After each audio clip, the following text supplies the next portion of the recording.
Most of the classes at Northeastern are very high energy, and what makes the energy is the conversation by the students. The best classes are where the students fight back, where they challenge me.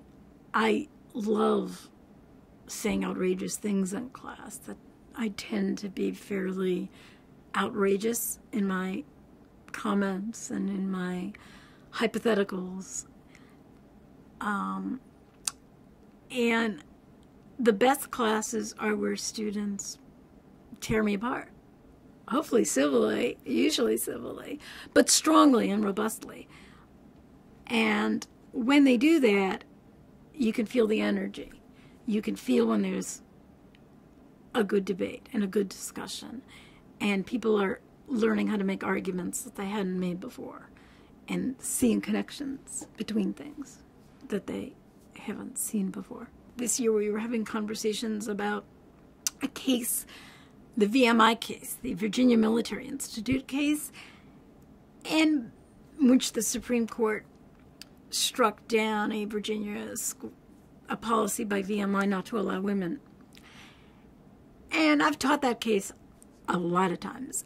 And by and large, Northeastern students are pretty supportive of the Supreme Court's position that the state was discriminating against women. And, you know, we have a large number of women and pretty forceful women in our classes. And they usually are pretty appalled at particularly a part of the dissent by Justice Scalia, where he includes in the dissent something called the Ode to Chivalry. And it has the maxims that a honorable gentleman should do.